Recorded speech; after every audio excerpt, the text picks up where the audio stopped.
രാഷ്ട്രീയം, തുല്യത, ജനങ്ങളാൽ തിരഞ്ഞെടുക്കപ്പെട്ട ജനപ്രതിനിധികൾ. ഇങ്ങനെയൊക്കെ കേൾക്കുമ്പോൾ നല്ല രസമുണ്ട്, നല്ല സുഖമുണ്ട്. നമ്മുടെ ചിലരുടെയൊക്കെ രക്തം ഇങ്ങനെ തിളച്ചു പൊങ്ങി വരും. കാര്യം പറയുമ്പോൾ ചിലർക്കൊന്നും ഇഷ്ടപ്പെട്ടില്ല എന്ന് അറിയാം. നമ്മൾ അന്യ സംസ്ഥാനത്ത് നിന്ന് വരുന്ന കുറേ തൊഴിലാളികളുണ്ട്. അവരിവിടെ വരുന്നു, ആധാർ കാർഡ് എടുക്കുന്നു, അവർ റേഷൻ കാർഡ് എടുക്കുന്നു, നല്ല രീതിയിൽ ജീവിച്ചു പോകുന്നു. പക്ഷേ ഈ ആധാർ എടുത്തവരും റേഷൻ കാർഡൊക്കെ എടുത്തവരും ഇതിനു മുമ്പും റേഷൻ കാർഡ് എടുത്തിട്ടുണ്ട്, ആധാർ കാർഡ് എടുത്തിട്ടുണ്ടോ എന്ന് ഒരു അന്വേഷണം വേണ്ടേ? അല്ല, അന്വേഷിച്ചിട്ടുണ്ടോ എന്ന് നമുക്കറിയില്ല. ഇതിൻ്റെ അകത്ത്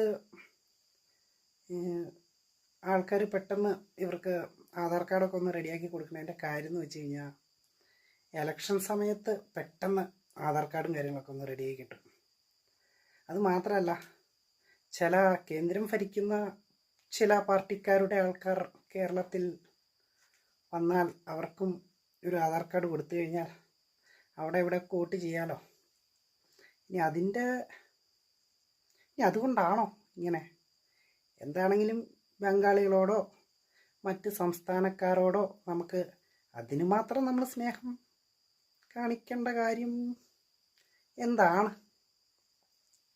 ചിലപ്പോൾ ഇതൊക്കെ നമ്മുടെ സുരേഷ് ഗോപി ചേട്ടനോട് ചോദിച്ചാൽ അറിയാം ഇതെങ്ങനെയാണ് ഇതിൻ്റെ കളികൾ നടക്കണേ, ഇതെങ്ങനെ തുടങ്ങാം, ഇങ്ങനെ വോട്ടിങ് ചെയ്യാം. ചിലപ്പോൾ അറിയായിരിക്കും